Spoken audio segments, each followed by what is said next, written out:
Salut à tous, c'est Karel et bienvenue sur ma chaîne Kodaleya. Je vous propose dans cette vidéo de revenir sur les lectures que j'ai faites au mois de juin et de juillet. Je vais regrouper mes lectures dans un seul point lecture puisque je vous ai un petit peu abreuvé tout au long du mois de juillet avec les vlogs. Donc j'ai préféré vraiment consacrer donc les vlogs pendant tout le mois de juillet et vous proposer ce point lecture donc doublon, au début du mois d'août. Donc ce que je vais faire, c'est vous parler des lectures que j'ai finies, mes lectures en cours et ma pile à lire, ma palle que je prévois de lire donc pendant cet été jusque début septembre dirons-nous. Donc au programme de ce point lecture, nous aurons le tome 4 de Mercy Thompson, La Croix d'Ossement, c'est de Patricia Briggs et vous trouvez ça aux éditions Milady. Ensuite nous parlerons du Chronophage, c'est de Elodie Laurette et c'est une auto-publication. Ensuite, je vous parlerai de cette anthologie de nouvelles et ça s'appelle Divergence 001 et c'est chez Flammarion dans la collection Uchronie et donc, comme son nom l'indique, ce sont des nouvelles uchroniques. Et par la suite, je vais vous présenter les livres de ma palle avec tout d'abord le Trône de Jade de Naomi Novik, donc c'est le tome 2 de Téméraire.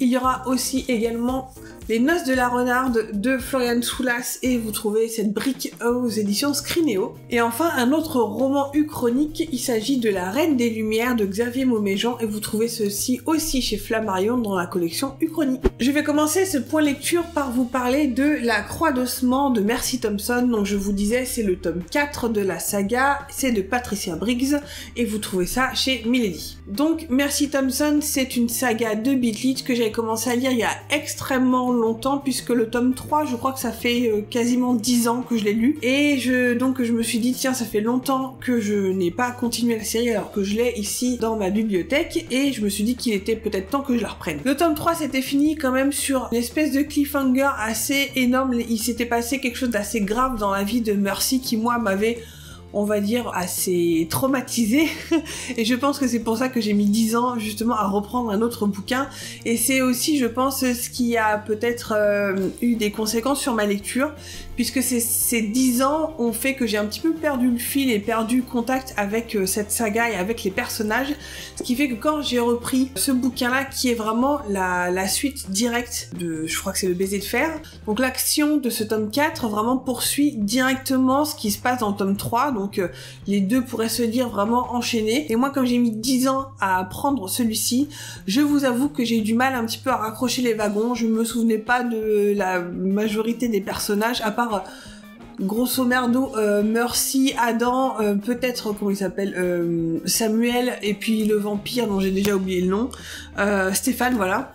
Et j'ai vraiment eu du mal à essayer de me souvenir, ah oui, alors les loups-garous ils sont une pelletée, alors lui c'est qui, enfin bon, c'était vraiment assez compliqué, d'autant que je pense que j'ai trouvé que ce bouquin faisait très transition vers ce qui se passe après. Ce que j'ai ressenti, c'est qu'il sert vraiment de conclusion à ce qui s'est passé donc dans le tome 3 et il sert de mise en bouche pour ce qui va se passer dans le tome 5. Donc j'ai vraiment eu cette sensation de tome vraiment pont quoi. Ce qui fait que j'ai vraiment eu du mal à m'immerger dedans, à trouver en fait le truc intéressant. J'ai été à la fois extrêmement contente de retrouver les personnages qui finalement m'avaient manqué et en même temps j'étais complètement paumée. L'intrigue n'avait pas assez de force pour moi pour vraiment m'accrocher et me donner envie d'enchaîner. Et c'est bien dommage parce que j'avais le souvenir d'une saga de Beat Lit qui m'avait vraiment que j'avais beaucoup aimé en fait. Et c'est un petit peu retombé comme un soufflé, c'est bien dommage.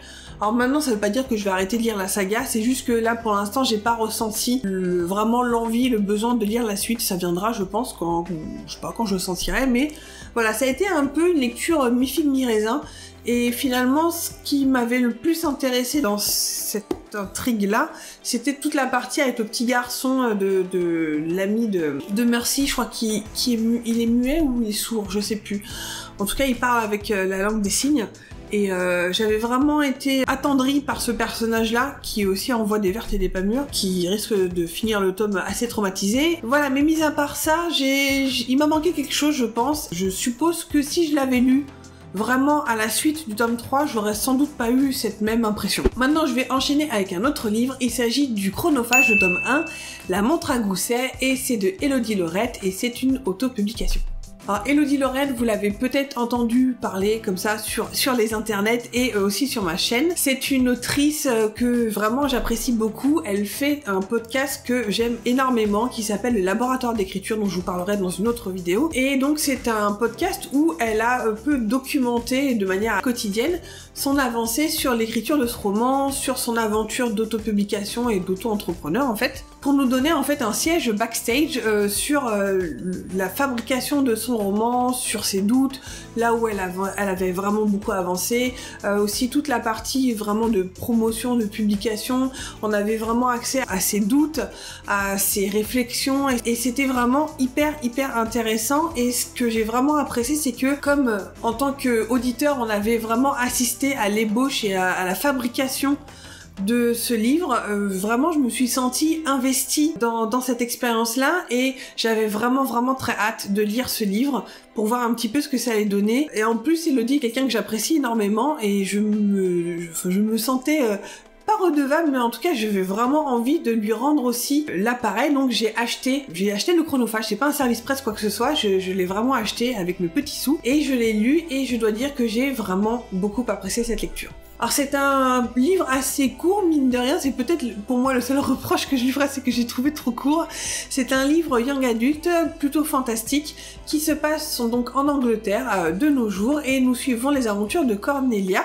Et attention, pas Cordelia, Cornelia, qui vit avec sa mère toute seule. Son père a disparu quand elle était jeune, et son père, donc avant de disparaître, lui a laissé une montre à gousset qui a l'air assez ouvragée, etc. Vraiment un bel objet, et c'est le seul objet justement qui la rattache à son père qui a disparu du jour au lendemain. Derrière tout ça, il y a quand même beaucoup de mystères, et Cornelia commence à se poser des questions au moment où elle se rend compte que partout où elle passe, les horloges commencent à retarder. Peut-être ça a un rapport avec son père et sa disparition. Voilà, je n'en dirai pas plus par rapport à ce livre. En tout cas, sachez que je l'ai vraiment beaucoup apprécié au niveau de l'intrigue. On accroche vraiment beaucoup aux personnages, et ce que j'ai vraiment le plus apprécié, je pense, en plus de l'intrigue des personnages, etc., c'est vraiment la plume d'Elodie, que j'ai vraiment trouvé excellemment bien travaillée. J'ai vraiment eu un coup de cœur pour son style en fait, pour le choix de ses figures de style, pour le choix de sa narration. Et en plus, en tant que dessinatrice, je me suis vraiment retrouvée dans le personnage de Cornelia, puisque Elodie a rajouté des éléments qui sont vraiment très, comment dire, actuels pour nous dessinateurs, notamment sur Instagram, puisque Cornelia reçoit une tablette graphique à son anniversaire. Je fais what? Et elle participe Challenge Joe's Designer Style sur Instagram, et ça fait vraiment écho, parce que c'est exactement ce que je suis en train de faire en ce moment. Ça m'a vraiment rapproché du personnage de manière assez directe. C'est purement personnel, puisque c'est en effet très limité, hein. Je veux dire, si on n'est pas dessinateur, si on dessine pas de manière digitale et qu'on participe pas, ou qu'on ne sait même pas ce que c'est les Challenge Joe's Designer Style, ça nous parlera pas, mais en tout cas moi ça m'a extrêmement parlé, et je n'attends qu'une chose du coup, c'est de lire la suite, puisque donc elle est normalement en train de travailler sur le tome 2, et vous pouvez suivre donc déjà la fabrication de ce tome 1, puisque le laboratoire d'écriture, donc la saison 1 est toujours disponible, et là donc elle a commencé la saison 2 qui va porter sur la fabrication et l'écriture du coup de ce tome 2. Donc c'est une aventure que je vais continuer à suivre, et une autrice que je vais continuer à suivre également et à soutenir. Maintenant je vais vous parler de cette anthologie que je viens de finir. Pour tout vous dire, je l'ai terminée hier. Il s'agit de Divergence 001, et c'est chez Flammarion dans la collection Uchronie, donc c'est chez Flammarion Jeunesse. Alors c'est une anthologie dont j'ai découvert l'existence dans le guide de l'Uchronie que vous avez pu voir. Merci le chat, bonjour.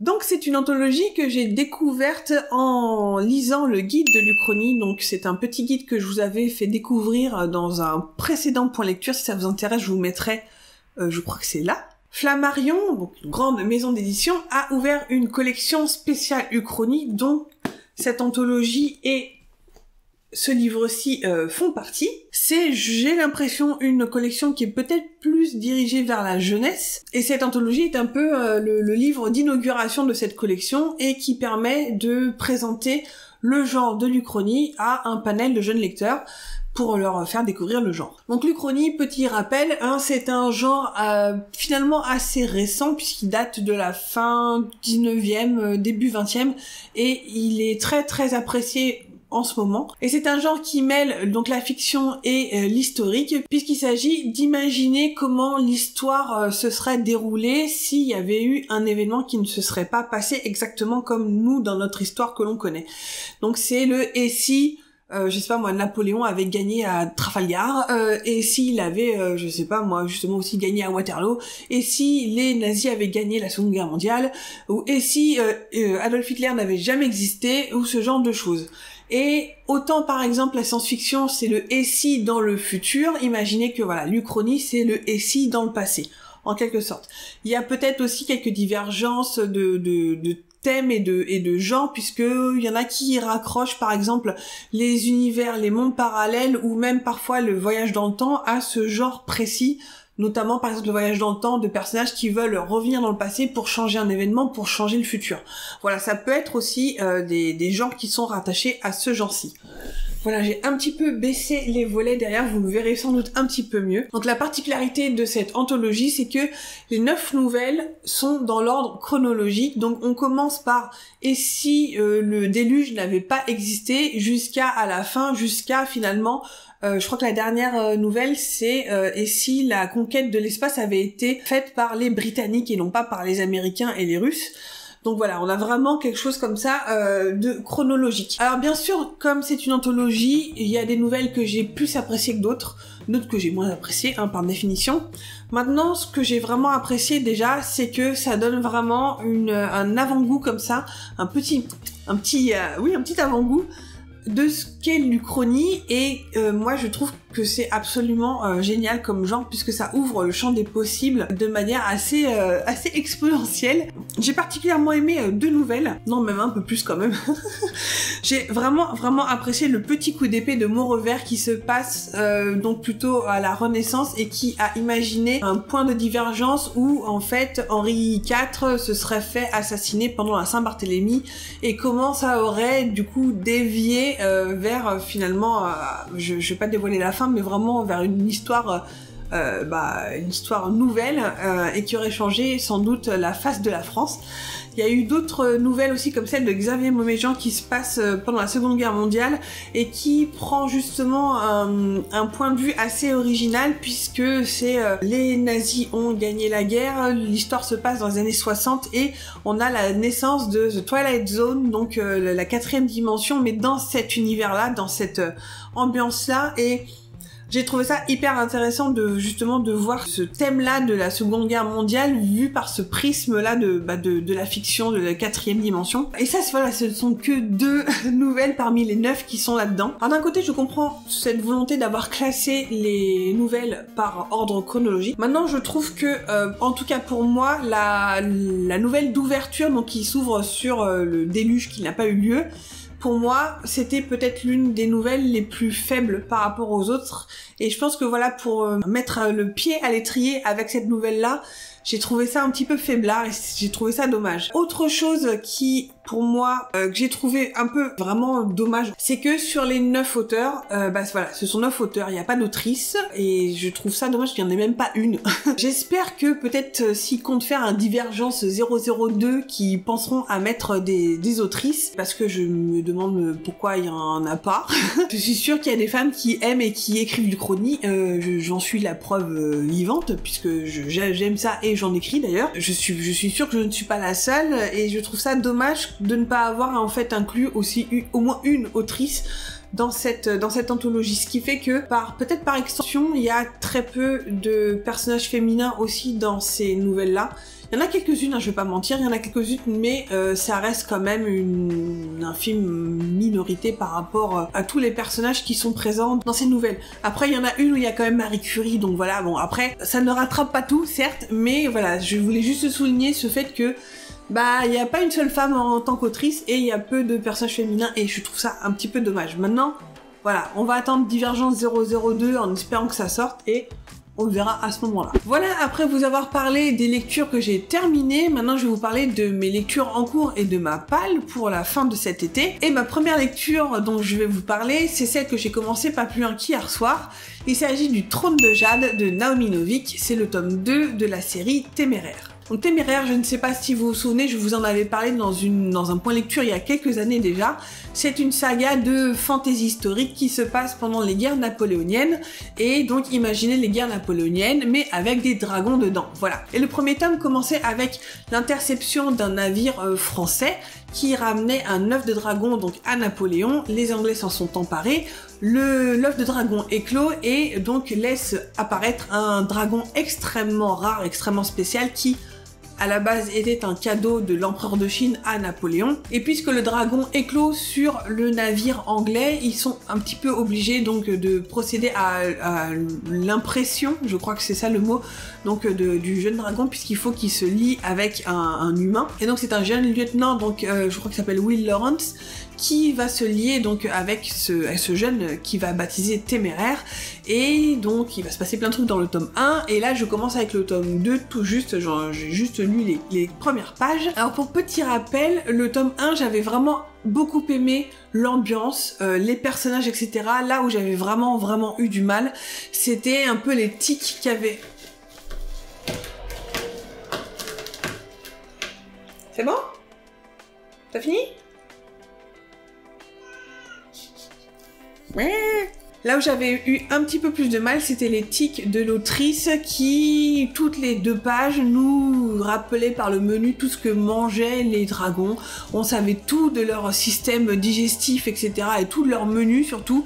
Et ça m'avait royalement saoulée, mais j'avais vraiment voulu donner un peu une seconde chance à cette saga, parce que, comme je vous disais, j'aimais beaucoup l'ambiance, j'aimais beaucoup, voilà, l'histoire de... Juste le concept de bataille napoléonienne avec des dragons, pour moi, voilà, je signais, mais voilà, j'avais été beaucoup refroidie par cet aspect-là, et j'espérais que, justement, ce soit un tic, un trait d'écriture qui ne soit plus, ou moins, en tout cas, moins présent dans la suite. Donc c'est pour ça que j'ai décidé de commencer ce roman-là maintenant. Pour ceux qui me suivent aussi sur Instagram, j'avais présenté ma pile à lire, et pour ceux qui me suivent vont peut-être se dire « Mais oh, ce livre, il n'était pas dans ta palle !»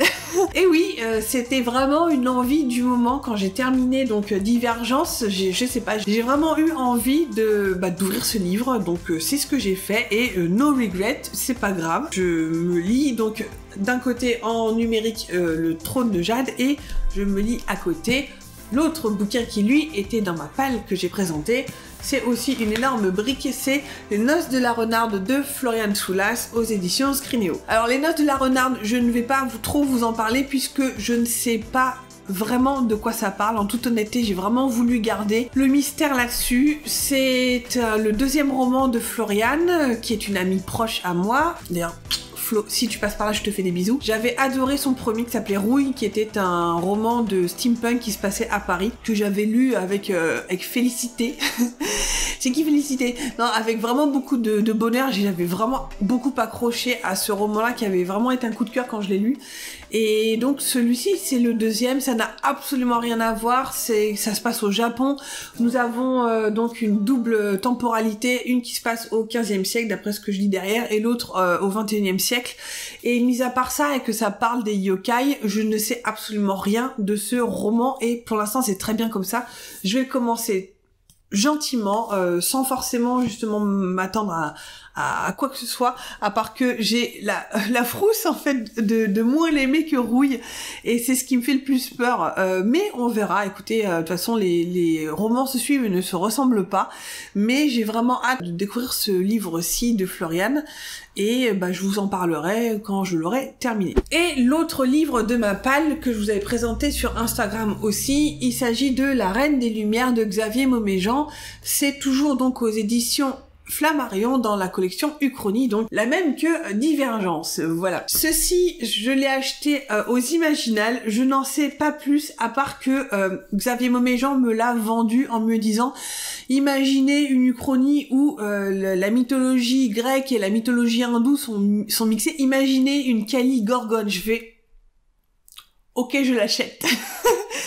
Ok, je l'achète, moi, Kali Gorgon, je suis une fan de Méduse, enfin, voilà, c'est un personnage qui me parle énormément, donc voilà, Kali Gorgon, c'est bon, je signe. Je n'en sais pas plus, mais j'ai vraiment hâte de découvrir ce roman aussi, d'autant que, voilà, Xavier Mauméjean faisait partie de l'anthologie Divergence, c'est lui qui avait donc écrit, je crois que c'est Reich Zone, la nouvelle que j'avais vraiment beaucoup aimée sur Twilight Zone, et c'est aussi l'auteur que j'avais lu, donc il avait écrit Rosée de Feu, donc un roman dont je vous avais parlé dans un ancien point lecture.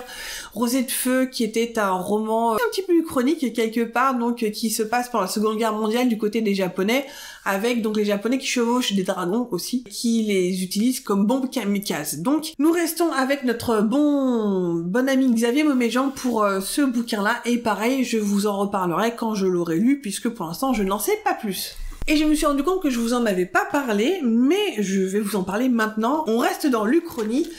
Voilà un magazine qui vient de sortir. Si vous voyez ce point lecture et que ça vous intéresse, l'Uchronie, courez chez votre marchand de journaux. C'est un numéro double de Historia qui est centré sur l'Uchronie. Voilà. Et si Vercingétorix avait gagné à Alésia, qu'est-ce qui se serait passé si Hitler avait conquis les États-Unis, si Attila était devenu empereur de Rome, etc. Et il y a un énorme dossier sur l'Uchronie qui vous présente juste des scénarios de ce qui se serait peut-être passé avec les éléments historiques qu'on a. S'il y avait un événement qui avait changé, qu'est-ce qui se serait passé? Peut-être que les choses n'auraient pas changé, ou peut-être que les choses auraient vraiment changé drastiquement. Et c'est un jeu d'esprit avec l'histoire qui, moi, m'a toujours passionnée, déjà parce que je suis passionnée d'histoire, mais en plus qui laisse vraiment réfléchir sur des fois l'histoire qui tient un peu de choses et qui met aussi en perspective pas mal de choses par rapport à ce qu'on sait, par rapport à ce qu'on connaît, par rapport à ce qu'on croit gravé dans le marbre. Et je trouve que c'est extrêmement intéressant, je trouve que ça ouvre l'imagination et qui fait aussi s'intéresser à l'histoire et à la petite et à la grande histoire. Donc bref, si ça vous intéresse, courez chez votre marchand de journaux. C'est un hors-série de Historia sur l'Uchronie. Voilà, c'est ici que s'achève ce point lecture bimensuel. On reprendra les points lecture plus normaux une fois par mois, donc à partir du mois de septembre. Vous présenter donc mes lectures du mois d'août. Bref, vous suivez. J'espère que ça vous aura plu en tout cas. Si vous avez, comme d'habitude, des questions sur les livres que je vous ai montrés, ou le magazine, etc. Donc si vous avez lu n'importe lequel de ces livres, si vous voulez qu'on en discute, n'hésitez pas à me laisser une petite bafouille là-dessous et je me ferai un plaisir de vous répondre dans la section des commentaires. Voilà, en attendant, faites d'excellentes lectures, d'excellentes séances d'écriture, d'excellents films, etc. Et prenez soin de vous et on se retrouve la prochaine fois. Salut!